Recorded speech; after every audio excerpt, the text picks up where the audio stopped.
I'm Melisa Alaba, your breakthrough coach, and I am joined today with Trinity, Hey one of our guys. amazing therapists. Yes. And so today we really wanted to talk about bullying and what are the signs because so many kids deal with this. Trinity, what's some of the signs to look for?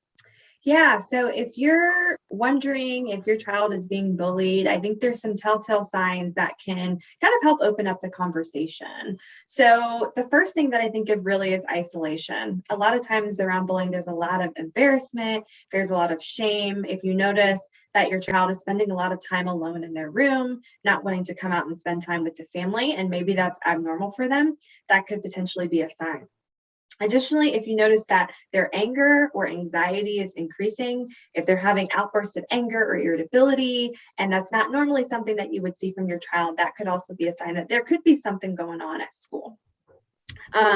Also, avoidance of certain places or people. Like if you ask about their day at school and they just shut you down and they don't really want to talk about it, that could be a sign that there maybe is something going on that they're worried about, ashamed of, or don't really know how to articulate.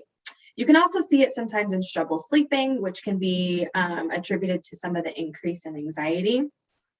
And as well as maybe it's trouble concentrating at school. Like if they're just, not able to really focus, their mind is somewhere else, and that's not normal of them, then that is something that could be potentially a sign that there's some sort of distraction going on at school that's making them feel uncomfortable.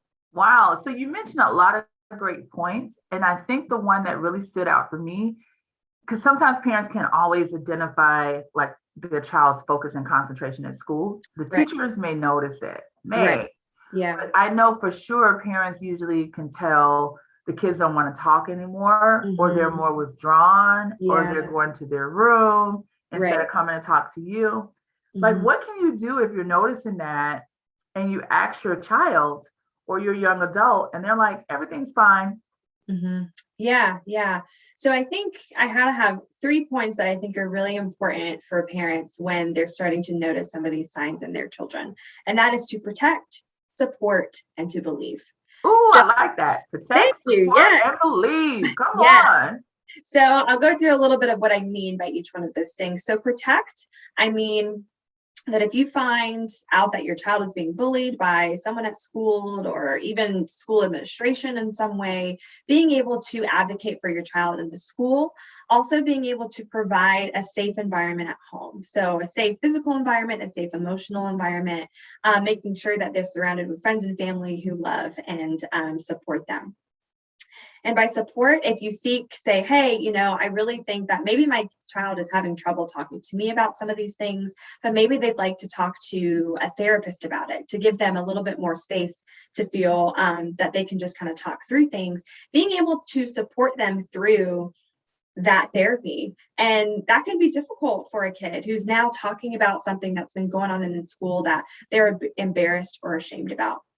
So not only being involved in sessions, talking with your child's therapist about what's going on and how you can provide supports, but just really being present for them, being open to hearing what they have to say. And that kind of leads me into believe that when they do tell you, believing them and being open to having those conversations, especially if they're telling you about some of this bullying or potential traumas that they're experiencing at school, just believing them and being ready to have those conversations and supporting them in the best way that you can. I love that. And I think, again, like even hearing you, the shame Mm-hmm. is so real. Yes. I know when I used to see, young children and Mm-hmm. teens in my practice, because you guys know I've been doing this for 20 years and I've seen a Yeah. variety of everyone. One of the biggest things was they would tell me they'd never told their mom Mm-hmm. or their dad that they were Mm-hmm. being bullied. And I'm Mm-hmm. like, you're going to school every day and people are, doing things to you and you're feeling bad. And it was like they didn't want to be embarrassed even more, or they didn't Right. want their parent to show up at the school and, Mm-hmm. and create more of a thing because they knew that the bullying would not stop. Like Right. literally it would get worse if their parent came or what have you, or at least that's what they thought in their head. Right. So they Right. endured a lot of pain. Yeah. Yeah. So much pain. And I think, as you said, they create in their minds that it's never going to stop, that Yeah. it's always going to get worse. And those thoughts really become these barriers to reaching out and seeking help.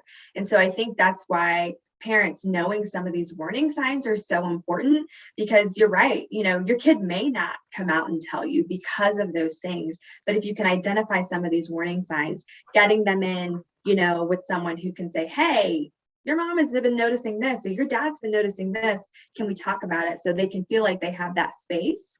And then as a parent, just being able to support them through that, and believe with them as those things are going on, and get involved as they feel needed. I love it. So I want to just end off with one thought, because it really hit me as you were speaking. Mm-hmm. Oftentimes kids who are bullied no matter where they go. Yes. And that also becomes a deep rooted stigma for them. It's like, Mm-hmm. why are bad people attracted to me? Like, why do I keep going through this?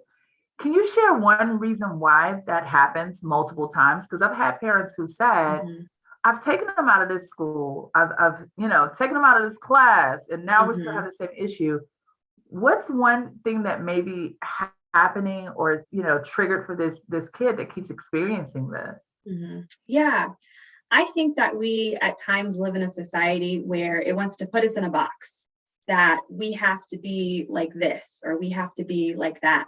And particularly in a school setting, there's all these social rules that everyone's supposed to just know and follow. And this is what you do to be cool, and this is what you do that's not cool. Mm-hmm. And then there are some people who are just kind of their own unique person that don't fit into that box. And so when they don't fit in that box, other people sometimes don't know how to understand it. They don't know how to process it, and they think that something's wrong with them. And that couldn't be further from the truth. They're just being their authentic, unique self. And so I think that's a reason why sometimes there's certain people who seem to be targeted wherever they go, because they just don't fit into the box. And this box that's created by these, societal things that really don't matter. Yeah. And it's so interesting because the folks that don't fit into the box then try to do something like change themselves. Yeah. But the world needs more unique people. All Yes. of our real badasses of today are very unique and different. And many of them went through these same struggles in school. So we tell kids, be yourself, but then don't be too much of yourself. Exactly. So And how is a kid supposed to know the difference, Exactly. Yeah. So this has been so great talking to you. And I'm so excited that you're here to help children with this, adolescents and parents, like managing this issue so that they can really support their child to get them where they need to be. If you guys are interested in working with Trinity, definitely reach out to us and ask her some questions. Let's get this all going so that your family could be fully supported.